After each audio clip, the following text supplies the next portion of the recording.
Buenos días a todos y a todas. A los que están por primera vez con nosotros esta mañana, no se asusten. No siempre somos así. A veces somos peor. Somos un grupo de gente que está contenta. Estamos agradecidos, tenemos luchas, tenemos problemas. Nos enfermamos, se nos acaba la plata igual que a todo el mundo. Tenemos días buenos, días excelentes, días regulares, días malos, igual que todos los seres humanos. Pero tenemos una esperanza. Lo único que nos hace distintos es que hemos puesto nuestra confianza en el Hijo del Dios vivo, en Jesús de Nazaret. Él es nuestro sacerdote, es nuestro abogado, es nuestro redentor, es nuestro proveedor. Él es todo lo que somos y todo lo que tenemos. Y tal vez cuando nosotros cantamos para Dios, o aplaudimos, o gritamos, o danzamos, algunas personas no entienden.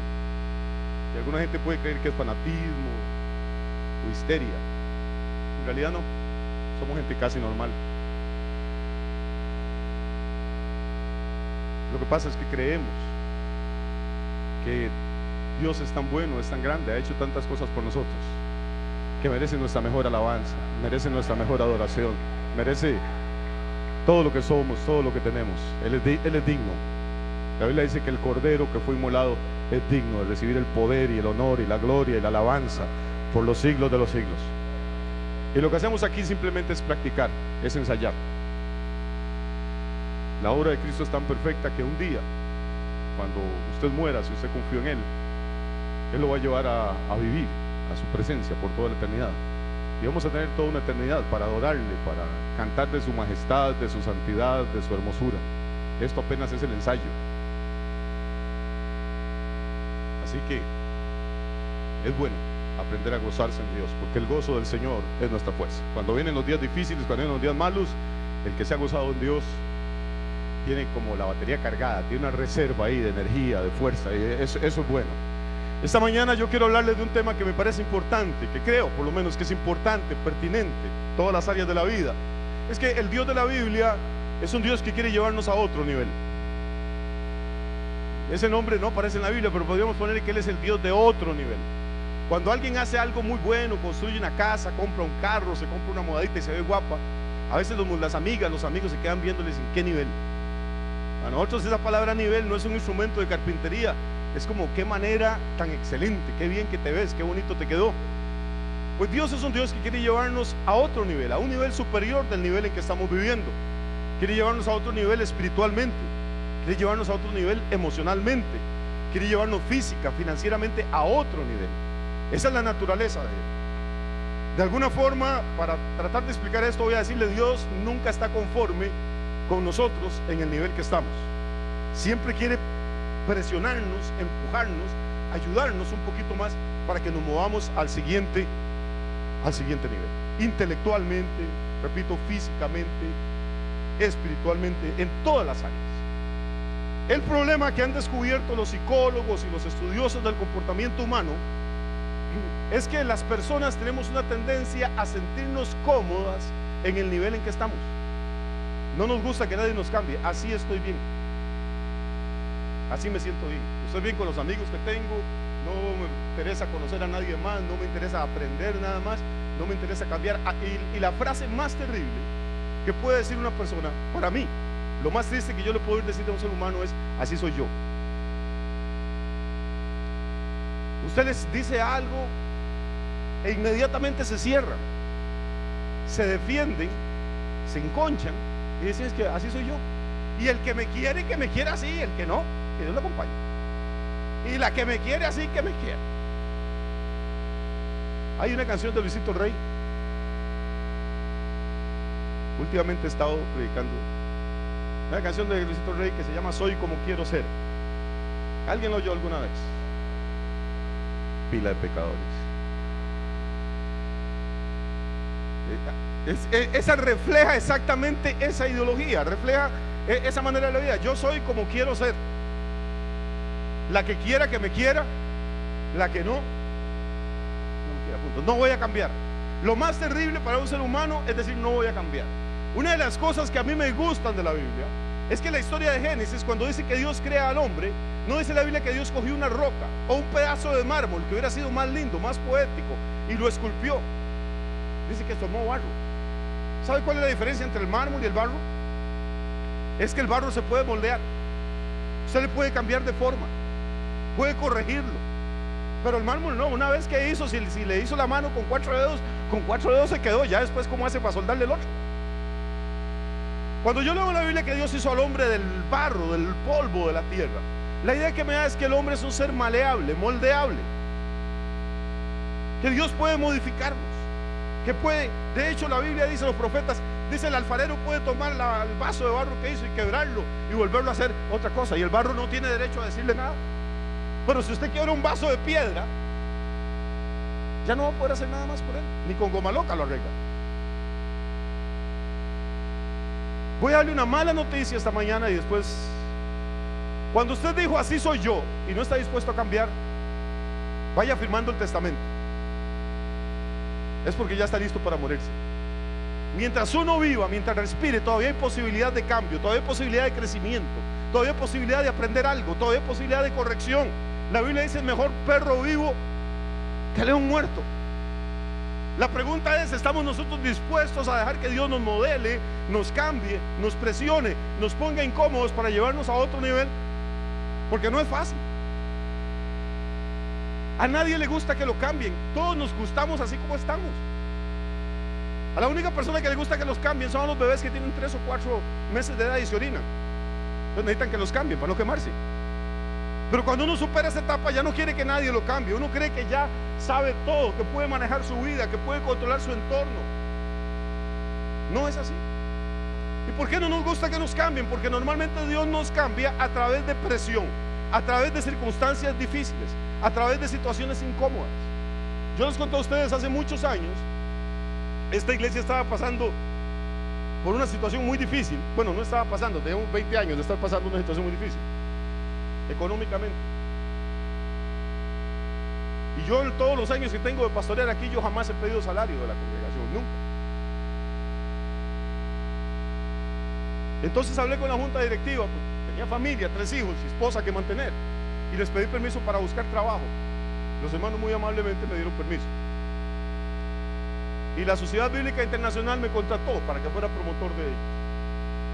Pasé 2 años viajando por todo Costa Rica, desde la frontera, Laurel, Paso Canoa, hasta la frontera con Nicaragua, Tilarán, Santa Rosa de Cutriz, Cocosol, Río Frío, Guanacaste, Paquera, Malpaís, Cobán y Caral. Tenía que ir a cada pueblito, a cada aldea, a cada caserío, buscar cada bazar, cada librería, cada parroquia católica, cada iglesia evangélica, hacer una charla de ventas, vender libros, facturar, cobrar, predicar en las noches. Cada noche tenía que predicar en alguna iglesia. Tenía que escribir el bosquejo de lo que iba a predicar, recoger la ofrenda que me daban, apuntar cuánto me daban y entregar las ofrendas a la sociedad bíblica. Tenía que cargar el camión yo solo, descargarlo, vender. De lunes a sábado. El sábado tomé el carro que era un diésel, me venía tal vez de Nandayude, de Guanacaste, bajo aquellos soles, para llegar a mi casa. Tal vez a las 4 o las 5 de la tarde bañarme, y a las 7 de la noche tenía que predicar. Domingo predicaba a las 9 de la mañana, domingo predicaba a las 7 de la noche, a las 9 terminaba de predicar, cogía el carro y salía, por la madrugada tenía que estar en San José. Esa era mi vida. Y me estaba matando. Llegó el momento en que caí enfermo, caí en cama. Pero bueno, hay que comer. Para mí fue un tiempo muy difícil. Y llegó un momento en que tuve que tomar una decisión. Señor, aquí estoy ganando bien, estoy ganando mucho dinero. Me pagaban un salario excelente. Me pagaban porcentajes sobre las ventas y vendía mucho. Me pagaban el kilometraje del carro, tenía viáticos ilimitados, podía desayunar con camarones todos los días si quería y nadie decía nada. Pero yo ya no daba, físicamente no daba, y espiritualmente en la iglesia ya llegaba con la lengua afuera a predicar, ya no podía más. Y de pronto, súbitamente, empezaron a pasar cosas. Se me perdían Biblias del carro, se soltaba el manteado en medio de un almacén, se mojaba una caja de Biblias, que eso sí yo tenía que pagar todos los años. Y me di cuenta que ya ni siquiera lo financiero estaba compensando el sacrificio que yo hacía. Y empecé, Señor, ayúdame, dame una dirección, ¿qué hago? Necesito por un lado el dinero que estoy recibiendo, por otro lado necesito vivir, así me estoy muriendo. Y me fui a la segunda planta de la Casa de la Biblia, eso está en Plaza González Víquez. Me fui a la segunda planta, es una biblioteca muy grande, y no había nadie. Normalmente en la biblioteca no hay gente, no sé por qué. La gente normalmente está en las salas de juegos electrónicos, o en los pools, o en las cantinas, no en las bibliotecas. No había un alma ahí. Y entonces ahí me senté a hablar con Dios y a preguntarle: Señor, ¿qué hago? Y adivine qué me dijo Dios. Ajá. Dios tiene muy malas costumbres. Una es que cuando usted ocupa que le diga algo, no le dice nada. Y finalmente, como a la hora de estar haciendo feo ahí en un sillón, le digo: nada, Dios, si no me va a hablar, no me hable ahí, quedemos en eso. Y me paré y empecé a caminar por ahí para buscar libros, a ver qué leía. Y me encontré un libro en inglés, no sé, ese libro yo estoy seguro que nadie en la vida, desde que lo trajeron a Costa Rica, lo había abierto. Antiquísimo. Y me gustó por eso, porque era de las pastas de antes y tomos grabados especiales. Meto el dedo, bajo el libro, lo abro al azar, y donde yo lo abro, sale un papelito volando, amarillo, viejo y feo, con unos versos en inglés, manuscritos. Alguien los había escrito con una pluma, cuando se escribía con pluma. Y lo que el versito ese decía era: cuando Dios quiere que un pájaro eche a volar, le pone espinas en el nido. Eso era todo. Entonces yo leí el papelito, puse el libro en su lugar, bajé y hice la carta de renuncia. Y entonces entendí por qué era que me habían estado pasando todas esas cosas últimamente. Dios quería moverme a otro nivel. Esta iglesia no sería lo que es hoy. Posiblemente yo sería totalmente vendedor, posiblemente tendría muchísimo dinero, pero la iglesia no sería lo que es hoy. Dios quería que esta iglesia se moviera a otro nivel. Dios quería que yo me moviera a otro nivel, no que me matara y me infartara ahí manejando y trabajando. ¿Cómo hace eso? Me puso espinas en el nido. ¿Qué son las espinas en el nido? Son esos problemas, esas luchas, ese vecino incómodo, ese jefe malo, esa compañera de trabajo malhumorada, es esa gente que son como limas, que Dios va usando para pulirnos. Todos tenemos gente así, y así es como Dios nos mueve de nivel. Yo no sé cuántos de ustedes quieren ser promovidos por Dios. No sé cuántos quieren que Dios los mueva a otro nivel espiritual, a otro nivel financiero. No sé cuántos quieren que Dios los mueva a otro nivel como personas. Yo no sé, Lázaro está aquí, venga Lázaro. No se asuste. Soné como Jesús, ¿verdad? Lázaro, ven fuera. Yo estoy hablando de subir gente a otro nivel. Yo además quiero darles un ejemplo. ¿Cuánto hace que usted llegó a la iglesia, Luis? Luis llegó a la iglesia hace 15 años, hecho una desgracia. Se convirtió al Señor, ahí estuvo, desde jovencito. Cuando compramos esta finca hace como 9 años y empezamos a traer herramientas y cosas, aquí no había nada más que un pedregal y cafetales y culebras. Y había que cuidar las cosas. Y este hombre se ofreció para venir a dormir aquí entre el barro. Entre el barro, en inviernos terribles. Literalmente estoy hablando entre el barro, no en una cama ni en... No, ahí. Y ahí estuvo semanas. A veces yo tenía plata y pasaba, le compraba pan o le compraba algo, a veces no comía, pero ahí estaba. Y un día una hermana se apiadó y les prestó una tienda de campaña pequeñita para 2 personas, y ahí estuvieron semanas, meses. Un día le fui a dar 5,000 colones y me dijo que no. Me dice: yo no tengo ni un 5, lo único que puedo hacer para Dios y para la iglesia es esto, y si usted me da el dinero me quita la bendición. Pasó el tiempo y necesitábamos recoger una ofrenda grande en la iglesia. Entonces yo tuve una de esas ideas geniales que se me ocurren de vez en cuando. Digo, aquí es hablar con la iglesia, les explico el proyecto y digo: ¿cuántos hermanos ofrecen $1,000 cada uno? Y con eso lo financiamos. Dicho y hecho. Presenté el proyecto, les pinté mariposas en el aire y dije: ahora sí, hermanos, los que quieren ofrendar $1,000 pasen al frente. Pasaron 2 personas y una de ellas era Luis. Cuando yo vi a Luis que venía para el frente, me entró un desánimo. Ustedes no tienen la menor idea, no tienen la menor idea. Y yo dije: Dios, de toda esta iglesia 2 personas van a dar $1,000 y estas 2 son el Lázaro, que no tienen ni a dónde caer muerto. Y yo estoy a punto de devolverlo. Y este chaval nunca ha visto $1000. No sabe lo que estoy pidiendo y por eso vino al frente. Bueno, pues adivine qué, consiguió con una persona en Estados Unidos prestado los $1000 y los ofrendó. No tenía ni para comprarse una camisa ni un calzoncillo, los ofrendó.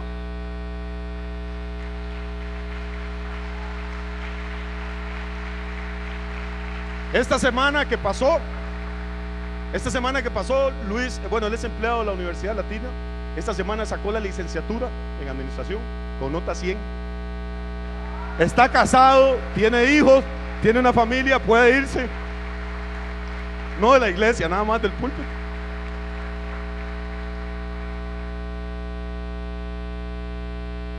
Lo subí a él porque es un amigo, porque es de confianza y porque no es tan tímido. Pero aquí hay docenas y cientos de testimonios así. Cada uno de los que está aquí somos personas que Dios nos encontró en un nivel y por su misericordia nos levantó y nos pasó a otro. Eso es lo que Dios quiere hacer en su vida si usted se deja. Gracias, Lázaro, felicidades, se lo merece, gracias a su esposa.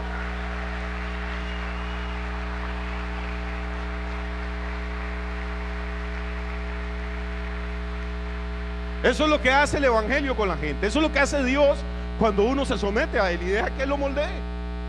Esta mañana yo quiero hablar de un hombre en el capítulo 18 del libro de los Hechos. Es un hombre extraordinario del que se habla muy poco, lamentablemente. Capítulo 18, libro de los Hechos. Me avisan cuando lo encuentran, por favor. El versículo 24.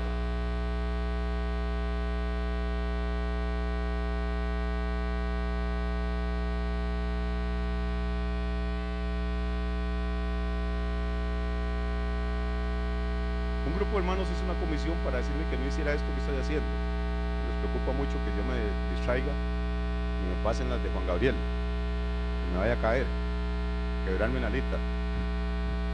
No me voy a caer. Es nada más para captar la atención de ustedes. Lo tienen, Hechos 18, versículo 24. Dice: llegó entonces a Éfeso un judío llamado Apolos, natural de Alejandría, varón elocuente, poderoso en las escrituras. Este había sido instruido en el camino del Señor, y siendo de espíritu fervoroso, hablaba y enseñaba diligentemente lo concerniente al Señor, aunque solamente conocía el bautismo de Juan. Y comenzó a hablar con denuedo en la sinagoga, pero cuando lo oyeron Priscila y Aquila, le tomaron aparte y le expusieron más exactamente el camino de Dios. Y queriendo él pasar a Acaya, los hermanos le animaron y escribieron a los discípulos que le recibiesen.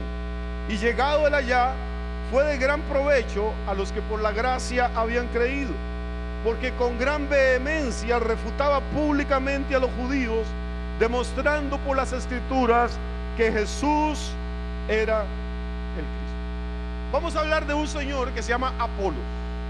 Y por favor deje la Biblia abierta ahí, porque no vamos a ir a ningún otro pasaje esta mañana. Déjela ahí abiertita, ponga el lápiz, un dedo, la cinta, pañuelo, lo que sea. ¿Qué sabemos de Apolos basados en este texto nada más? Hay algunos otros pasajes de la Biblia que dan informes de él, pero basándonos solamente en estos versículos de Hechos 18, ¿qué podemos averiguar acerca de este hombre? Apolos era judío, perfecto. ¿Dónde había nacido? Había nacido en Alejandría. ¿Cómo era él? Era elocuente. ¿Qué quiere decir elocuente? Que tenía facilidad de palabra, era un buen orador. Para que la Biblia diga que alguien es elocuente, créame, el tipo tiene que haber hablado bien. Aparte de que era elocuente, ¿qué más era? Era poderoso en las escrituras. Entonces vamos a ver: judío, nacido en Alejandría, elocuente, poderoso en las escrituras. ¿Algo más tenía?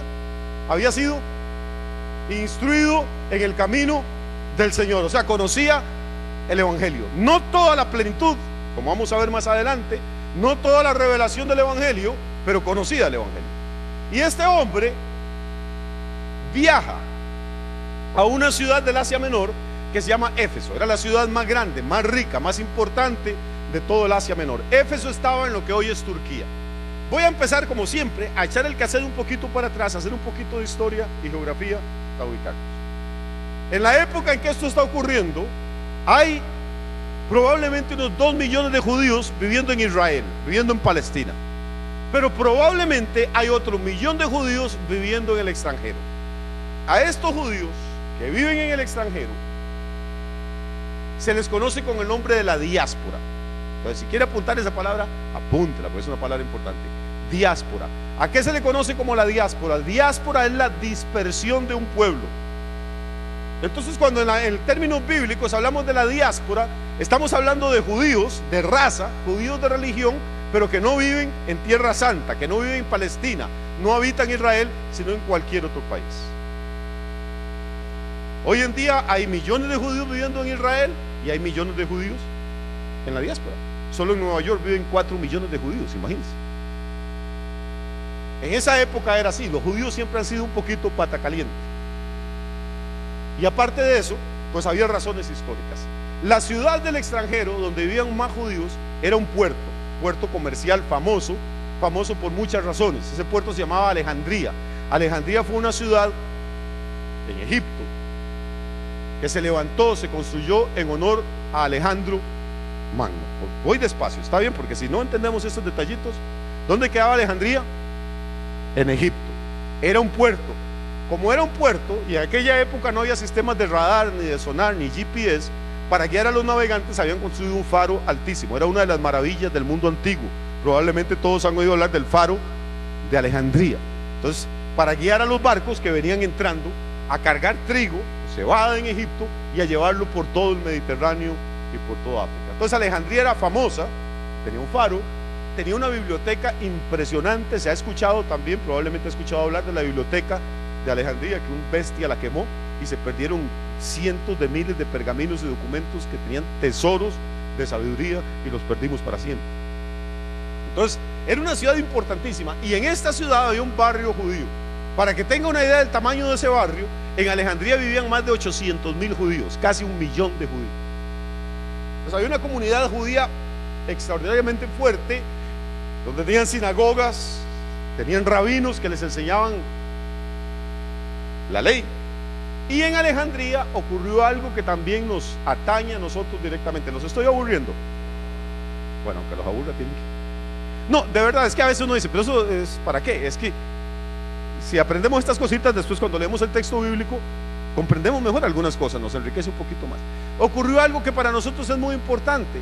Es que como había una biblioteca extraordinaria ahí, un día al rey se le ocurrió decir que dentro de todos los cientos de miles de rollos y pergaminos que tenían, no tenían ninguna copia de los libros sagrados de los judíos, o sea, del Antiguo Testamento.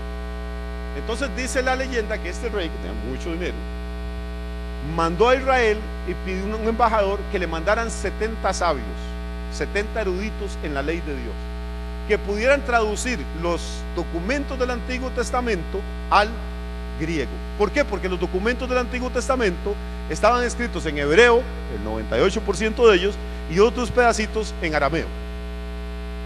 Y en esa época, como ahora, de hebreo solo los judíos hablaban, y a los judíos no les interesaba que nadie más conociera ni la ley de Dios ni los pactos de Dios. Eran un pueblo muy exclusivista. Dios es para nosotros.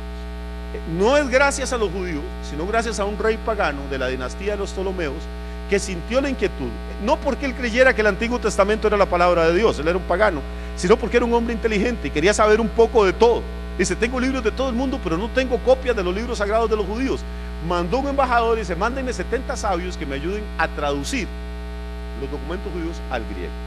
Los judíos, se supone, mandaron 70 hombres, y estos 70 hombres empezaron por primera vez, póngame atención, en la historia, esto ocurrió unos 200 años antes de Jesús, por primera vez en la historia empezaron a traducir la Biblia. Si no hubiera sido por este rey pagano, usted y yo no tendríamos hoy Biblia, seguiría estando todo el Antiguo Testamento en hebreo. Cuando ellos terminaron la traducción, se la entregaron al rey, el rey guardó las copias en su biblioteca, y esa primera traducción de la Biblia, del hebreo al griego, se conoce con el nombre de la Septuaginta. Septuaginta por los 70 que trabajaron traduciendo los documentos. Entonces, cuando escuche por ahí hablar de la Septuaginta, es la primera traducción de la Biblia, del hebreo a un idioma universal. ¿Cuál era el idioma universal en esa época? El griego, toda la gente educada hablaba griego. La cosa más interesante para nosotros es que cuando Jesús cita la Biblia, no la está citando del hebreo, cita la Biblia de la versión de la Septuaginta.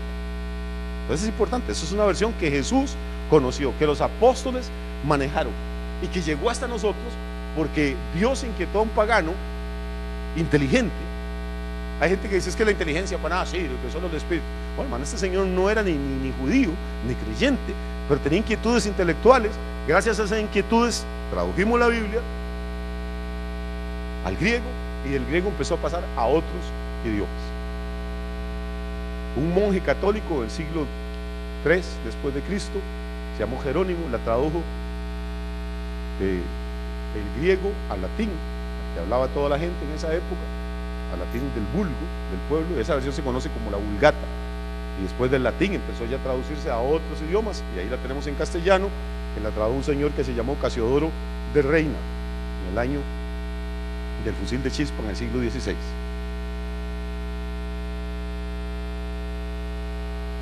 ¿Se dan cuenta entonces que era Alejandría? Era un centro de comercio, era un centro de poder, era un centro de cultura, de conocimiento. Gente de todas las naciones iban a vivir ahí, y ahí, por la misericordia de Dios, nació un hombre, hijo de padre y madre judías. Nació en la diáspora. ¿Y cómo se llamaba este hombre? Apolos. Ahora paremos aquí, respire profundo, y voy a contarle otra cosa. Esto, uno lee a veces la Biblia y no se detiene a pensar. El nombre de este señor es una de las cosas más extrañas que hay en toda la Biblia. Que un papá judío y una madre judía tengan un niño no es nada raro.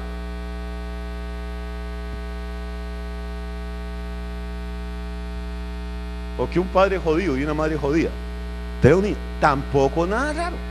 ¿Sabe qué es lo raro? Lo raro es el nombre que le ponen. Le ponen Apolos. ¿Sabe qué es Apolos? Apolos es el dios griego de la belleza. Es el dios griego del sol. Los griegos creían que el sol salía todos los días porque Apolos en un carro de oro lo iba. Era el dios más importante, el dios de la fuerza, el dios de la belleza, era el dios de la profecía. Apolos tiene que ver con hablar. Había una profetisa, un lugar que se llamaba el oráculo en Delfos, donde la gente iba a consultar a una pitonisa, y se suponía que esa mujer era tomada por el espíritu del dios Apolos y hablaba y profetizaba. ¿No le parece extraño que un judío y una judía, creyentes en el único Dios verdadero, gente que tiene el Antiguo Testamento a su disposición, tengan un hijo, y con los miles de nombres de varón que hay en el Antiguo Testamento se les ocurra ponerle el nombre de un dios pagano, de un demonio? Yo la primera vez que leí eso en la Biblia, a mí se me paró el pelo. Digo, ¿pero qué está pasando aquí? Este señor se llama Apolos. Yo me imagino, es como que usted tenga un chiquito y le ponga Caín o Herodes. La gente le pone los nombres más raros a los hijos ahora. Yo no conozco a ningún padre, por más ateo que sea, que le ponga Satanás al hijo suyo. Puede que no crea en Dios, pero no le va a poner ese nombre porque le va a arruinar la vida al chiquito. Pues eso le ponen Apolos. Y Apolos decide un día que se va a ir de Alejandría. ¿Qué le pasó en Alejandría? Voy despacio. ¿Están conmigo todavía? Véanme bien, estoy a punto de caer. Aquí estoy saltándome la Biblia y estoy imaginando. Hago la advertencia. Yo supongo que a este puerto de Alejandría en algún momento llegó un barco con judíos que venían de Palestina, y estos judíos habían sido discípulos de Juan el Bautista. Y cuando llegaron a Alejandría empezaron a predicar lo que su maestro Juan el Bautista les había enseñado: que el reino de los cielos estaba por manifestarse, que había que arrepentirse, que había que volverse a Dios de todo corazón, que no bastaba con decir soy judío y ser circuncidado, que Dios no se fijaba tanto en la religión de las personas como en el corazón. Y empezaron a predicar el mensaje de Juan el Bautista. Apolo los oyó, y Dios utilizó esas palabras para quebrantar el corazón de Apolo y decir: si yo necesito arrepentirme, yo necesito conocer a Dios más íntimamente. No basta con ser hijo de papá y mamá, que de por sí no parecen ni muy consagraditos porque me pusieron Apolos. Yo tengo que buscar a Dios por mí mismo. Y esa semilla que sembraron los discípulos de Juan el Bautista empezó a dar fruto, hasta que llegó un momento en que Apolos ya no se sintió bien viviendo en Alejandría, y tuvo un deseo en su corazón se movió a Éfeso. O sea, salió de Egipto. Recuerden que Alejandría es un pueblo de Egipto, y se fue a vivir a Éfeso, que era una capital aún más grande en lo que hoy en día es Turquía. Se traslada de país, y cuando llega, a Éfeso, vamos a leer el versículo 24. Llegó entonces a Éfeso un judío llamado Apolos, natural de Alejandría, varón que elocuente. ¿Quién dice que Apolos era elocuente? ¿Quién escribe este libro? ¿Quién escribe el libro? Lucas. Lucas era un médico, o sea, no era ningún ignorante. No se iba a dejar impresionar por cualquier cosa. Lucas era griego. Cuando Lucas oye hablar a este muchacho, se quita el sombrero y dice: este es un tipo elocuente. Pero no solo era elocuente, hay gente que habla hasta de lo que no sabe. Dice que era un varón elocuente, pero la otra cosa es que era poderoso. ¿En qué? En las escrituras. ¿Qué quiere decir poderoso en las escrituras? Quiere decir que este hombre manejaba en esa época solo el Antiguo Testamento, para atrás y para adelante. Sabía, no de memoria como una lora, sino que sabía, podía interpretar, podía conocer. La gente a la que Dios va a mover a otro nivel, y aquí voy, la gente a la que va a mover a otro nivel, y todos levantaron la mano que ustedes querían ser de esos, es gente que empieza por ser poderosa en las escrituras. Hoy en día las iglesias están llenas de analfabetos bíblicos. La iglesia está llena de gente que no sabe nada de la Biblia. Usted ve iglesias de 5,000, de 10,000 personas y dice: uy, qué bendición. ¿Cómo no saben nada? Si el pastor dice una burrada, todos dicen amén. Si un falso profeta viene, los engaña a todos. Decía mi abuelita: el que nunca ha visto un altar delante de cualquier fogón se persina. Si usted no conoce la verdad, cualquiera lo mueve. ¿Cuánta gente en las iglesias hay hoy en día que dedica mínimo, algo ridículo, 1 hora al día a escudriñar las escrituras? Jesús dijo escudriñad, no dijo lean. Escudriñenla, revuélquenla, búsquenla, tómenle notas, busquen un diccionario, vayan a Google, entren a internet, compren. ¿Cuánta gente hace eso? Ay, pastor, no tengo tiempo, estoy viendo combate. Bueno, hermano, cuando el diablo venga a combatirlo, va a salirle usted vestido de rojo o vestido de azul. Cuando vengan las luchas y los problemas, Dios va a mover de nivel a la gente que está apasionada por la escritura, por la revelación de Dios, por el conocimiento de Dios. Hay gente que quiere prosperar económicamente, hay gente que quiere subir socialmente, pero ¿para qué, hermano? ¿De qué va a hablar? ¿Qué testimonio de Dios va a dar usted ahí? Una de las cosas que va a ocurrir antes de que haya un avivamiento verdadero es que Dios va a traer hambre de la palabra a su propio pueblo.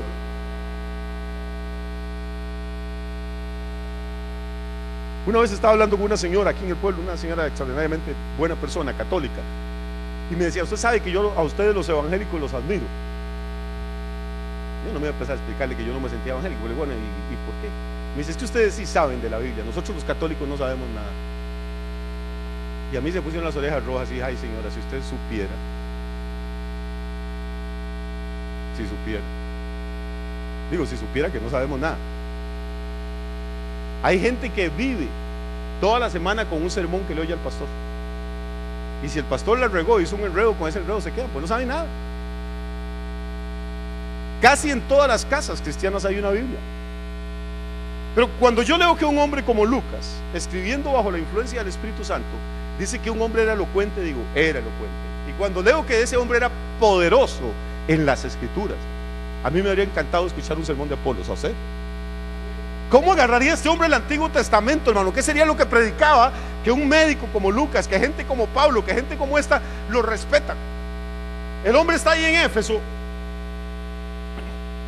¿Sigue conmigo? Estoy en el versículo 25 ahora. Dice que Apolos, había sido instruido en el camino del Señor, y siendo de espíritu, ¿qué? ¿Qué quiere decir espíritu fervoroso?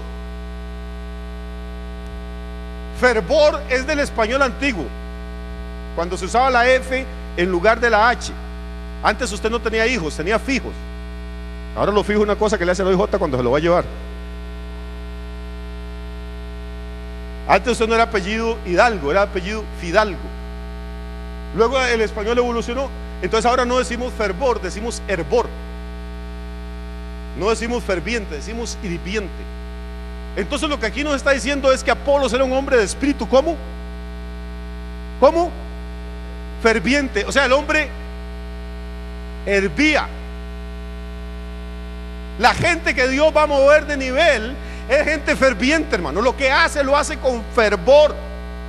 Ora con fervor, alaba con fervor, predica con fervor, hace negocios con fervor, ama con fervor. Dice amén con fervor. Perdóneme que le diga esto, pero el mundo está lleno de palanganas. Gente que es tibia para todo. No se comprometen con nada. Ah, no, pastor, a mí me gusta ver los toros, pero de la barrera, de larguito, pastor. Es que si uno se mete en las cosas, ahí empiezan los problemas. Mejor de largo. Cada uno en su casa y Dios en la de todos.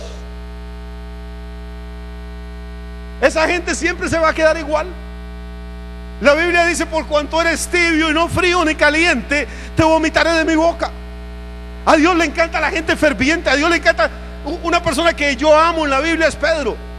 Pedro era un tipo, metía los escarpines a cada rato, hablaba cuando no tenía que hablar. Jesús lo regañaba, pero Jesús amaba a Pedro con todo su corazón.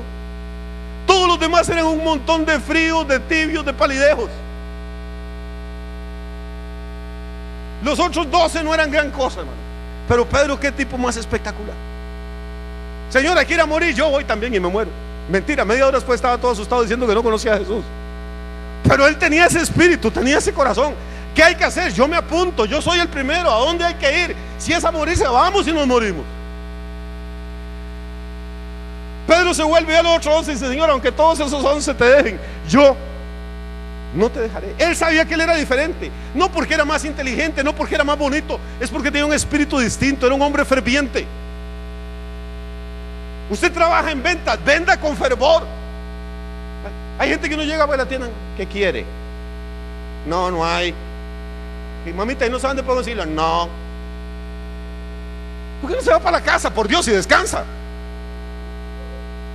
Hay gente que uno llega a un restaurante a que lo atiendan y se le quita el hambre solo con verlos. No tienen gracia para nada.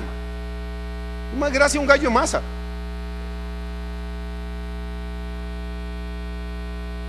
Si hablan, hay que parar el oído, ponerse un cacho para ver qué es lo que están diciendo. No reaccionan. La batería siempre anda al mínimo. A esa gente Dios no la puede ascender, Dios no la puede promover, Dios no la puede subir de nivel.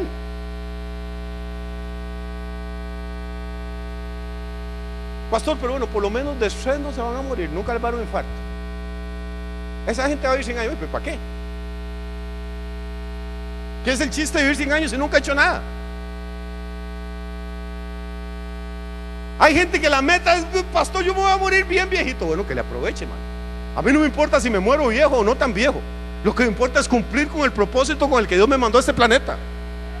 Y para eso tengo que echarle ganas. El tiempo es corto, hay muchas cosas que hacer y hay muy poco tiempo para hacerlo. Apolos era un hombre que ¿qué? ¿Cómo era el espíritu de Apolos? Ferviente, era elocuente, era poderoso en las escrituras. Este hombre llega ahí a la ciudad de Éfeso, y en Éfeso el apóstol Pablo había estado predicando, y hay un núcleo pequeño de creyentes. Hay una iglesita que está empezando, y el hombre se mete y empieza a predicar en esa iglesia, recién llegado. Impresiona a la gente con lo que él sabe. Dice el versículo 26 que va a donde los judíos. En Éfeso también hay gente de la diáspora, en Éfeso también hay una sinagoga, y va a la sinagoga judía y comenzó a hablar con denuedo en la sinagoga. ¿Qué quiere decir denuedo? ¿Qué significa la palabra denuedo? Así, fervientes, contestando. Denuedo significa con coraje, con valor, sin miedo. Se metió a la cueva de los leones, entró a la sinagoga donde estaban los judíos, de la misma gente que había rechazado a Jesús, y empieza a hablar con coraje, con valor, con convicción. Empieza a exponer lo que le habían enseñado a él acerca del camino del evangelio. Y en esa sinagoga, por esas casualidades de Dios, estoy seguro que era un sábado, en esa sinagoga ese día hay 2 creyentes en Cristo. Hay un matrimonio. Él se llama Aquila, que quiere decir águila en latín, y ella se llama Priscila. Ese matrimonio ya se convirtieron al evangelio, han sido discipulados por el apóstol Pablo, y Pablo ya no está, Pablo los dejó ahí, y ellos siguen yendo a la sinagoga los sábados a ver a quién pescan, a ver a quién le dan testimonio de Jesús, a quién van atrayendo a la pequeña comunidad que ellos están formando ahí. Y ese día que Priscila y Aquila van a la sinagoga, oyen hablar a Apolos. ¿Por qué oyen hablar a Apolos? Porque en la religión judía cualquier varón mayor de 30 años tiene derecho, cuando entra a una sinagoga, a hablar, no solo el rabino. Por eso es que Jesús, dice en Lucas, fue a la sinagoga en Nazaret y le dieron, ¿se acuerda? El rollo, el primer sermón de él, y se levantó a leer. Como él está de visita, me imagino que el rabino dijo: hermanos, esta tarde tenemos aquí a un visitante, vamos a pedirle que pase y se presente y que nos dé una palabrita. El hombre pasa y dice: bueno, me llamo Apolos, vengo de Alejandría, estoy muy contento de estar aquí en Éfeso y quiero contarles esto y esto, y empieza a hablar del camino del Señor. No dice la Biblia que ninguno de los judíos que estaban ahí se convirtió, pero este matrimonio, esta pareja que estaban en esa reunión de la sinagoga, ¿cómo se llamaba esa pareja? Lea el versículo 26. Comenzó a hablar con denuedo en la sinagoga, pero cuando lo oyeron, Priscila y Aquila, me encanta esto. Ese matrimonio no se llaman Aquila y Priscila. ¿Qué le sugiere eso? ¿Ah? ¿Quién pateaba el gato ahí? Ese era un matrimonio como todos los que nosotros conocemos. La mujer es la que manda. Nada más que a ellos no les daba vergüenza aceptarlo, y entonces, tranquilo, no hay ningún problema. Probablemente la más capacitada espiritualmente, probablemente la que conocía más acerca del Señor, probablemente la que se había identificado más con el mensaje del apóstol Pablo, era la esposa, era Priscila. Pero venía, y cuando lo oyen, aquí hay algo bonito. ¿Están conmigo todavía? Estamos hablando de cómo nos vamos a pasar de nivel, cómo Dios nos quiere subir. Dice: cuando lo oyeron Priscila y Aquila, lo tomaron aparte y le expusieron más exactamente el camino de Dios. Priscila y Aquila oyen hablar a este hombre y se quedan con la boca abierta. Dice: ¿qué tipo? ¿Cómo sabe? Pero algo le hace falta. Vamos a averiguar ahorita qué es lo que le hace falta. Pasemos la página. Dice: y queriendo él pasar a Acaya, los hermanos lo animaron y le escribieron a los discípulos que le recibieran. Y llegado él allá, fue de gran provecho a los que por la gracia habían creído, porque con gran vehemencia refutaba públicamente a los judíos, demostrando por las escrituras que Jesús era el Cristo. Recuerde que este hombre había sido discipulado por discípulos de Juan el Bautista, y Juan el Bautista murió antes de que viniera el Espíritu Santo. Juan el Bautista lo decapitaron antes de la muerte y la resurrección de Jesús. Entonces Juan el Bautista fue un precursor, fue un hombre lleno del Espíritu Santo desde el vientre de su madre. Es el mayor entre los nacidos de mujer, era primo hermano del maestro. Pero Juan murió y se fue al cielo, desde luego, pero algo le hizo falta, algo que usted conoce y que Juan no conocía. Imagínese, piense, para ahí un momentito, respire profundo. El nacimiento de Juan el Bautista fue anunciado 6 siglos antes de que él naciera. 600 años antes de Juan, el profeta Isaías habló de una voz que iba a clamar en el desierto, y Juan dijo: yo soy esa voz. 600 años antes. Imagínate qué clase de hombre era. El último libro del Antiguo Testamento, Malaquías, habla de Juan el Bautista. Dice: aquí yo envío mi mensajero delante de tu faz. Y Jesús dice: ese es Juan. Mateo 11 dice Jesús que Juan es el mayor entre los nacidos de mujer. Y uno se queda con la boca abierta. Juan es mayor que Abraham, mayor que Moisés, mayor que Isaías, que Jeremías, que Malaquías. Y dice: pero ¿qué hombre era este? Y luego Jesús dice: pero el más pequeño en el reino de los cielos es mayor que Juan. O sea, Juan, oiga esto, por favor, respire profundo. Juan es el mayor entre todos los seres humanos, el más grande, entre todos los nacidos de mujer. Pero el más pequeño en el reino de los cielos, más pequeño de ustedes, es mayor que Juan. Ese es el concepto que Dios tiene de ustedes. Así es como Dios lo ve. Yo empecé esta mañana diciendo que lo importante no es cómo se ve usted a sí mismo, no es cómo lo ve la gente, es cómo Dios lo ve. Yo me veo a mí mismo y me veo una carga de problemas, de debilidades, de majaderías, de necedades.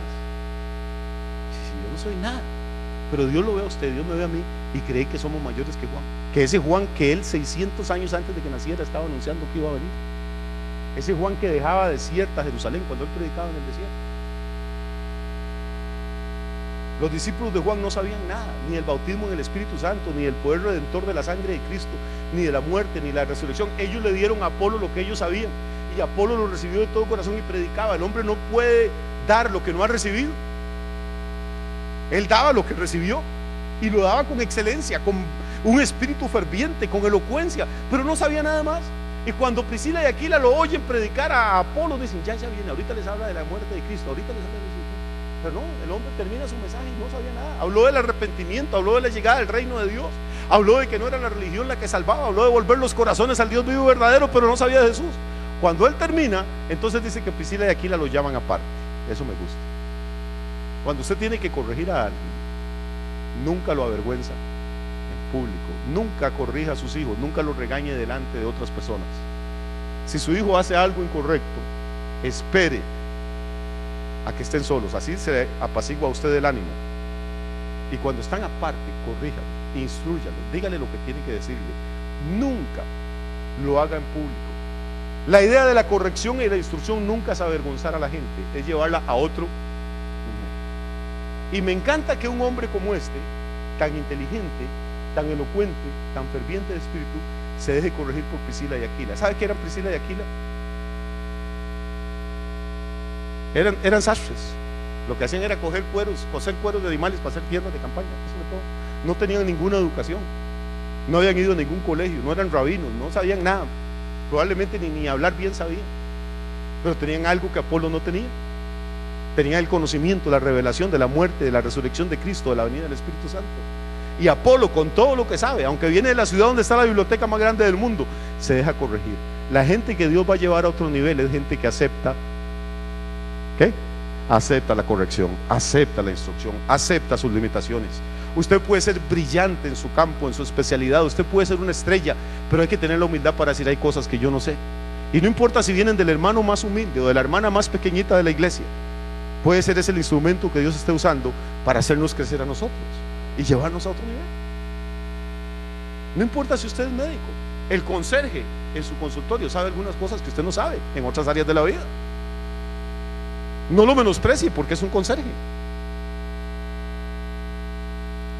Usted puede ser el dueño de la empresa, pero el guarda que vigila las noches puede saber de algún tema algo que usted no sabe. Hay que tener la humildad y aprovechar esa sabiduría. Hay que tener la humildad y aprovechar esa corrección. La gente que Dios mueve a otro nivel es gente que siempre está dispuesta a aprender, siempre, y que si meten la pata no tienen miedo de aceptarlo y no tienen miedo de ser corregidos. El que se emperra en que lo sabe todo y que así como estoy bien y yo soy así, ese es el que no va para ninguna parte. Ahora este hombre Apolos se ha venido moviendo del puerto de Alejandría a Éfeso, que es la capital del Asia Menor. Y ahora que Priscila y Aquila lo llaman aparte y le exponen con más exactitud el camino de Dios, a él le nace otro deseo. ¿Cuál es el deseo? En el versículo 27: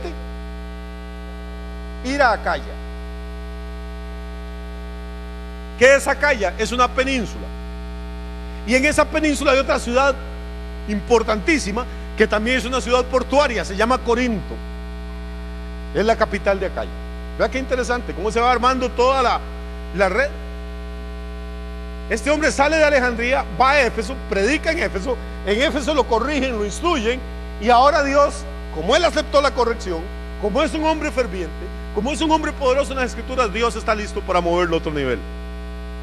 Y le pone en el corazón un deseo: moverse de Éfeso a Acaya. Y en Acaya aterriza en Corinto. Y resulta que entonces, dice, queriendo él pasar a Acaya, los hermanos lo animaron y le escribieron a los discípulos que por favor, ¿me están siguiendo o no? Note cómo funciona, hermano. Ser manso no significa ser mento. ¿Qué hacen los hermanos de Éfeso con Apolos cuando Apolos quiere ir a Acaya? Hacen dos cosas. Una, lo animan, le dice: hermano, eso es de Dios, está bien, eche para adelante, usted tiene un ministerio.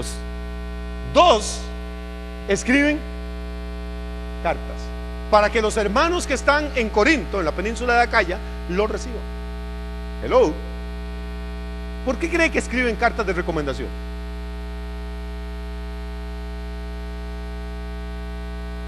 Hoy en día, hermano, cualquier loquito predica.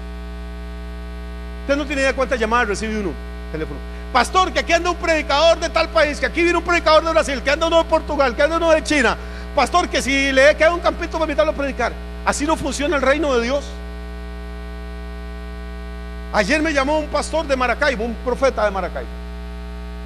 Me dice: apóstol, queremos que usted venga a ministrar a nuestra ciudad. Venezuela está en una crisis económica, una crisis de seguridad, y creemos que usted es el hombre que Dios puede usar para bendecirnos en Maracaibo. Ya hablé con los pastores, todos quieren que venga. Ok, hermano, yo voy. Me dice: ¿cuántas semanas puede estar aquí, pastor? Y ya se me paró el pelo. Hermano, yo no voy semanas a ninguna parte.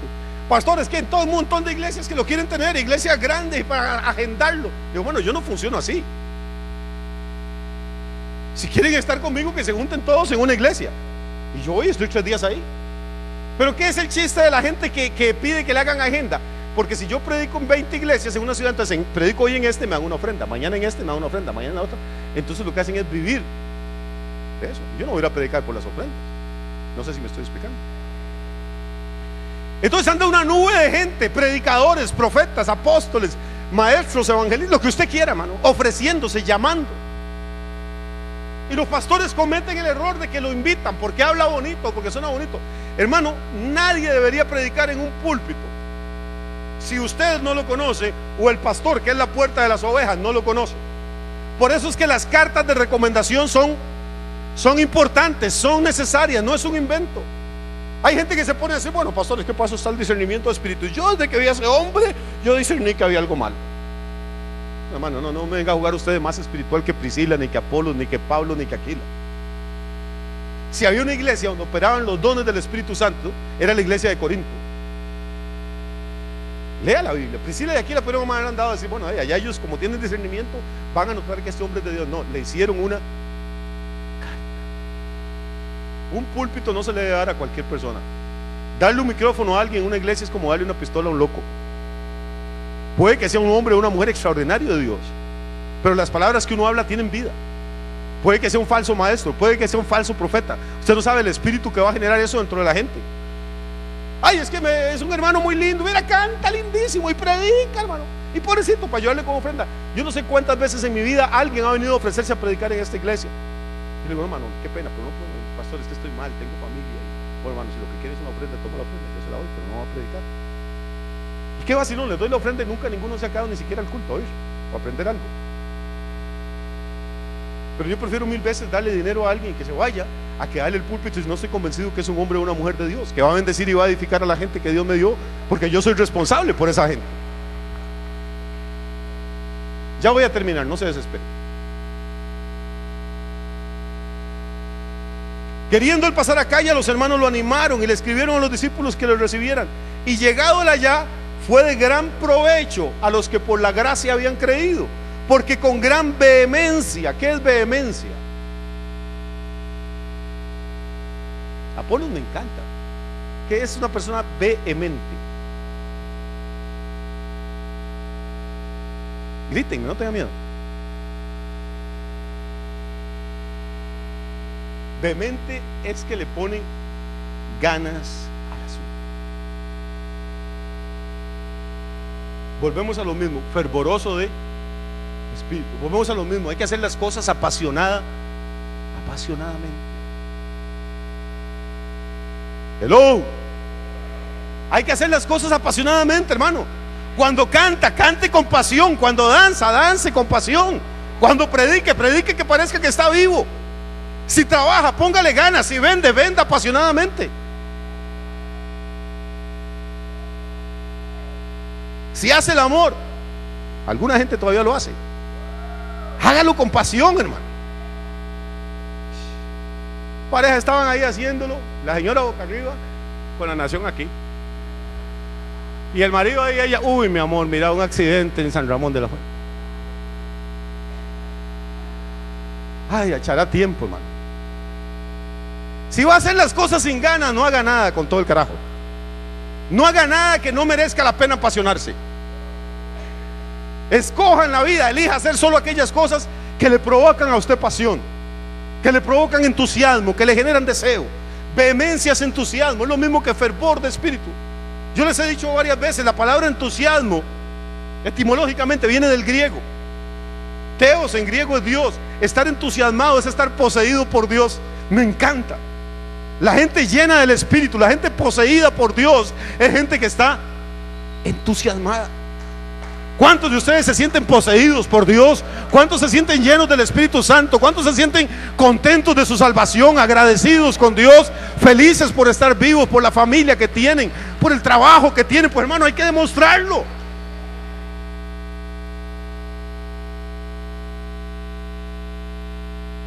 Una vez aquí de Maíz de Boruca había una iglesita hace muchos años. Yo fui a predicar ahí, aprendí muchas cosas. Había un pastor indígena ya anciano. Dios usó a ese hombre para enseñarme un montón de cosas a mí, pero lo que me acuerdo es un sermón que él predicó. No me acuerdo de todo el sermón, pero me acuerdo que le estaba diciendo a los hermanitos. Usted sabe cómo son los indígenas. La mayoría de nuestros países son gente como muy hermética, muy retraídos, muy inexpresivos. Y él les dijo, hermanitos, dice, con mucho amor les decía, pero ustedes parecen perros chingos. Sí, yo no sabía dónde meterme cuando dijo. ¿Y qué es esta cosa de perro chingo? Chingo es sin rabo, sin cola. Entonces lo que le explicaba es que cuando un perrito está contento, como no puede hablar, uno sabe que el perro está contento porque mueve la cola, pero que si le cortan la cola al perro, por más contento que esté, uno no se da cuenta. Entonces en la mente de él y en la forma de ilustrarlo, le decía a los hermanos, seguro ustedes están contentos, pero yo nunca me doy cuenta. Nadie mueve la cola. La gente vehemente, la gente entusiasmada, la gente ferviente está contenta, y los que están a la par se dan cuenta que están contentos. Están bendecidos, y los que están a la par se dan cuenta que son bendecidos. El libro de Proverbios dice: mejor es reprensión manifiesta que amor oculto. De nada sirve tener cosas guardadas si la gente no puede percibirlas. Si su esposa tiene que preguntarle a usted: mi amor, ¿vos me querés? Es que algo anda profundamente mal. Si usted tiene que preguntarle a su novia: mamita, ¿te siente algo por mí? No pregunte, váyase. Mejor es que lo regañen a uno abiertamente a que lo quieran a escondidas. Las emociones, lo que Dios pone en el corazón suyo, es para que lo comparta, para que lo exprese, para que sea vehemente, para que sea ferviente. Pastor, ¿para qué le voy a decir yo a mi mujer que la quiero? No le compro el diario todas las quincenas. Hermano, pues para eso está Limas. Su mujer no necesita arroz, frijoles y macarrones. Necesita un hombre que le diga de vez en cuando: te ves guapa, te ves bonita, te quedó bonita esa blusa. Pobres señoras van, meten la cabeza entre un horno eléctrico, les destiñen el pelo con cloro, se los pintan, y 4 días después le dice al marido: mi amor, no me han notado nada nuevo. Y Jiménez se queda viéndola. No, ¿qué fue? Qué desilusión.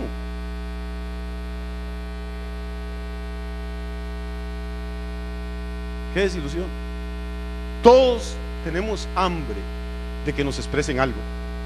Todos tenemos hambre de que nos digan: te ves bien, se te ve bonitos esos zapatos, te quedó bonita esa blusa, se te ve bonita esa enagua, predicaste un buen sermón, hiciste un buen trabajo hoy en la oficina, esa clase de matemática que diste estuvo genial, esa venta que hiciste, ese cierre fue espectacular.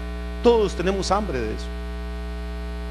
No dé por sentado nada, hay que expresar lo que nosotros tenemos dentro. No deje que la gente tenga que adivinar si son importantes en su vida o no lo son. Y ya voy a terminar la segunda vez. Como le dije que solo ese texto íbamos a usar, cuando uno llega a la primera carta de Pablo a los Corintios, uno se da cuenta que Apolo llegó a ser tan importante en esa iglesia, en Acaya, en Corinto, que se hicieron partidos en la iglesia. Había 4 partidos dentro de esa congregación. Uno decía: yo soy de Pablo. Los otros decían: yo soy de Pedro. Los otros decían: yo soy de Apolos. Y los más carnales decían: yo soy de Cristo. Los Pérez no se sujetaban a ningún hombre. Pero note qué interesante, hermano. Este muchacho llegó a crecer tanto, a ser tan usado por Dios, que había gente en la iglesia que prefería a Apolos que a Pedro, que había caminado 3 años con Jesús.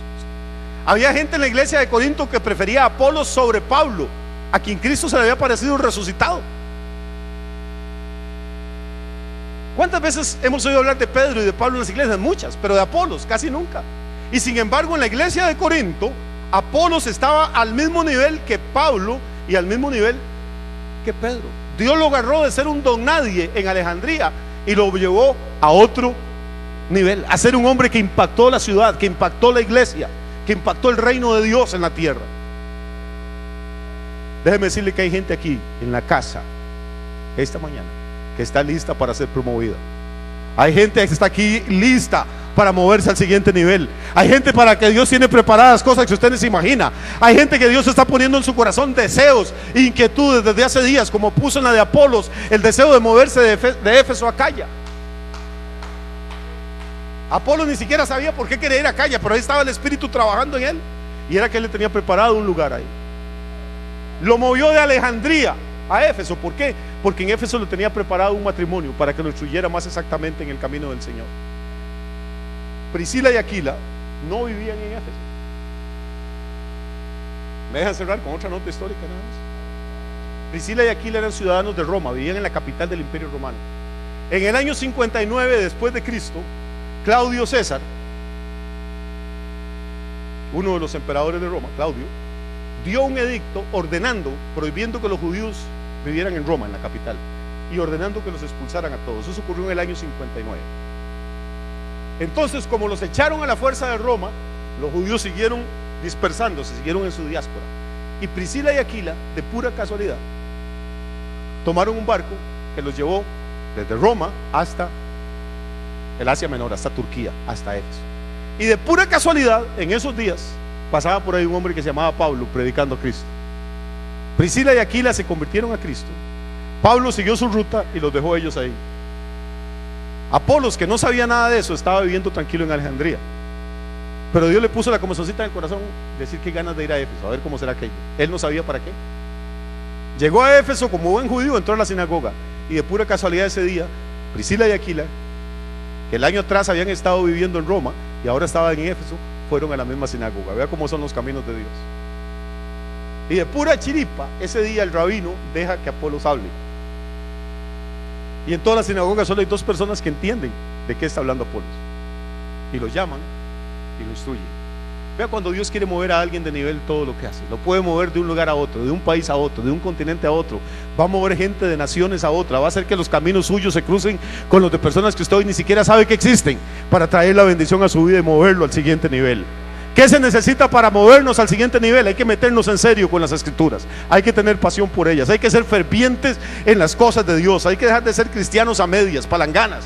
Hay que estar metido de cabeza. Si hay ayuno, ayunar. Si hay oración, a orar. Si hay vigilia, vigilar. Si hay 3 cultos a la semana, estoy en los 3. Si hay que diezmar, diezmo. Si hay que sembrar, siembro. Si hay que salir al parque a predicar, predico. Soy ferviente, soy vehemente, soy apasionado, estoy entusiasmado por mi Señor. Y tercero, hay que tener la humildad para dejarse corregir y dejarse instruir. No importa si es la persona más humilde que nos parece y que creemos que es más ignorante que nosotros, esa puede ser la herramienta que Dios tiene para cambiarnos la vida y para ubicarnos en una nueva dirección. Si nos preparamos en las escrituras, si somos fervientes de espíritu y si tenemos la humildad de dejarnos corregir, póngase de pie. Estamos listos para que Dios empiece a darnos ascensos, para que Dios empiece a hacer promociones, para que el Señor empiece a movernos a otro nivel.